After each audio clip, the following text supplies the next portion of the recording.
નમસ્કાર મિત્રો, સ્વાગત છે અમારી ચેનલમાં આપનું। દોસ્તો, દાહોદ જિલ્લામાં ચૈતર વસાવાનું શક્તિ પ્રદર્શન આમ આદમી પાર્ટીની પરિવર્તન સભામાં હજારોની સંખ્યામાં લોકો ઉમટી પડ્યા હતા અને કહ્યું કે ભાજપની તાનાશાહી શાસનનો હવે અંત આવશે। અને આમ આદમી પાર્ટીએ નવું સ્લોગન બહાર પાડ્યું છે કે ના બેટાનું કે ના બાપનું, હવે ગુજરાત આપનું। દાહોદ જિલ્લામાં આમ આદમી પાર્ટીની પરિવર્તન સભામાં ડેડિયાપાડાના ધારાસભ્ય ચૈતર વસાવાએ શક્તિ પ્રદર્શન કર્યું હતું।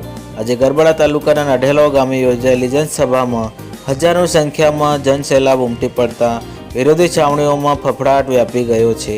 આ સભામાં ચૈતર વસાવાએ ભાજપના સરકારની નીતિઓ અને ભ્રષ્ટાચાર પર આકરા પ્રહારો કર્યા। ભાજપ સહિતના આગેવાનો પાર્ટી છોડીને ઝાડુનો ખેસ ધારણ કર્યો।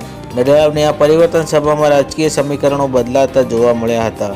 ચૈતર વસાવાએ ગર્વભેર જણાવ્યું હતું કે આજની સભામાં ભાજપ, કોંગ્રેસ, ભારતીય આદિવાસી પાર્ટી એટલે બાપ અને અન્ય સંગઠનોમાંથી મોટી સંખ્યામાં સક્રિય આગેવાનો અને અન્ય સંગઠનોમાંથી કાર્યકરો આમ આદમી પાર્ટીમાં જોડાયા છે।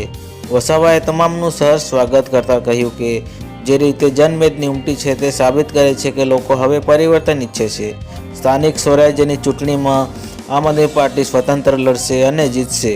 આગામી ચૂંટણીઓ અંગે રણશીંગડું ફૂંકાતા ચૈતર વસાવાએ મક્કમતાથી જાહેરાત કરી હતી કે આવનારી તાલુકા પંચાયત અને જિલ્લા પંચાયતની ચૂંટણીઓમાં આમ આદમી પાર્ટી કોઈ પણ પક્ષ સાથે ગઠબંધન કર્યા વગર સ્વતંત્ર રીતે લડશે અને તે વિશ્વાસ વ્યક્ત કર્યો હતો કે દાહોદ જિલ્લામાં પંચાયત હોય કે તમામ તાલુકા પંચાયતો જનતાના સમર્થનથી આપ ભવિષ્યમાં વિજય મેળવશે અને વિસ્તારમાંથી ધારાસભ્યો પણ ચૂંટાઈને વિધાનસભામાં જશે। સભા અટકાવવાના પ્રયાસોને ભાજપની તાનાશાહી પર પ્રહાર કરતા ચૈતર વસાવાએ વહીવટીતંત્ર અને ભાજપના નેતાઓ પર ગંભીર આક્ષેપ કરતા કહ્યું કે અમારી અગાઉની સભા અબલોડ ગામના સરવાઈ ગ્રાઉન્ડ ખાતે નક્કી હતી, પરંતુ ત્યાંના સરપંચને ભાજપના ધારાસભ્ય અને સાંસદ દ્વારા ડરાવવામાં આવ્યા હતા। સરપંચ પર દબાણ લાવવામાં આવ્યું હતું કે જો સભા થશે તો તમારી ગ્રાન્ટ બંધ થઈ જશે અને ઇન્કવાયરી આવશે। અંતે મૌખિક સંમતિ આપ્યા બાદ સરપંચે પીઠેહટ કરી હતી અને પ્રાંત અધિકારીએ માત્ર 18 કલાક બાકી હતા ત્યારે મંજૂરી આપવાનો ઇનકાર કર્યો હતો। આ ભાજપની વધતી જતી બીક અને તાનાશાહીનું ઉત્તમ ઉદાહરણ છે। 18 કલાકમાં મેદાન તૈયાર કરી શક્તિ પ્રદર્શન કર્યું। ભાજપના અવરોધો છતાં સભા સફળ રહી તે અંગે ગરબડાની ટીમ મને અભિનંદન આપતા કહ્યું કે જ્યારે અબલોડમાં મંજૂરી ન મળી ત્યારે નાઢેલાવના એક ઉદાર જમીન માલિકે પોતાની જમીન આપી કાર્યકરોએ માત્ર 18 કલાકમાં ખેતર સાફ કરી મંડપ ખસેડીને ભવ્ય આયોજન કર્યું હતું। તેમણે છેલ્લી ઘડીએ મંજૂરી આપવા બદલ વહીવટી તંત્રને પણ આભાર માન્યો હતો અને ઉમેર્યું હતું કે તાનાશાહીનો જવાબ જનતા લોકશાહી ડબે ચૂંટણીમાં આપશે। દાહોદ જિલ્લાનો ભ્રષ્ટાચારનું એપી સેન્ટર હોવાનું ચૈતર વસાવાનો દાવો। ભ્રષ્ટાચાર મુદ્દે સરકારને કહેતા વસાવાએ આક્ષેપ કર્યો કે દાહોદ જિલ્લો સમગ્ર ગુજરાતમાં ભ્રષ્ટાચારનું કેન્દ્ર બની ગયો છે।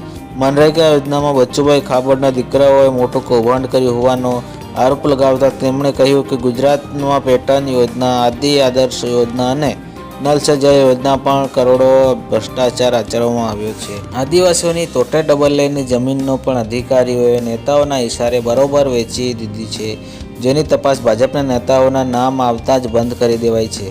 આદિવાસી સમાજને ડરાવવાની રાજનીતિ સામે જંગ ચૈતર વસાવાએ સ્પષ્ટ કર્યું કે ભાજપના નેતાઓ આદિવાસી, ઓબીસી, કોળી, દલિત અને વંચિત સમાજને ગેરમાર્ગે દોરી રહ્યા છે। જ્યારે સમાજ એસઆઈઆર, યુસીસી, યુજીસી કે પોતાના બંધારણીય અને સામાજિક અધિકારીઓની વાત કરે છે ત્યારે ભાજપના નેતાઓ તેમને દબાવવાનો પ્રયાસ કરે છે। લોકો જાગૃત ન થાય, શિક્ષણ કે રોજગારી ન માંગે અને ખેડૂતો સિંચાઈનું પાણી ન માંગે તેવી વ્યવસ્થા ઊભી કરવામાં આવી છે, જેની સામે આમ આદમી પાર્ટીને મક્કમતાથી લડવા કટિબદ્ધ છે।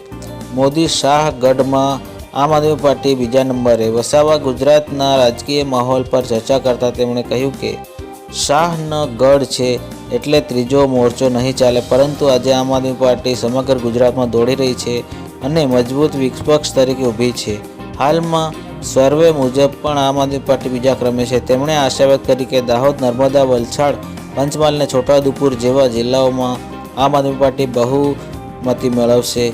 કુપોષણ અને પછાતના માટે બજેટનો દુરુપયોગ જવાબદાર। દાહોદ જિલ્લાના પછાતના વસાવાએ જણાવ્યું કે વિકાસ માટે આવતું બજેટ નેતાઓ અને અધિકારીઓના પેટમાં જ જાય છે. અંતમાં વસાવાએ વંશવાદ પર પ્રહાર કરતા નવું સૂત્ર આપ્યું હતું કે ના બેટાનું ના બાપનું, હવે ગુજરાત આપનું.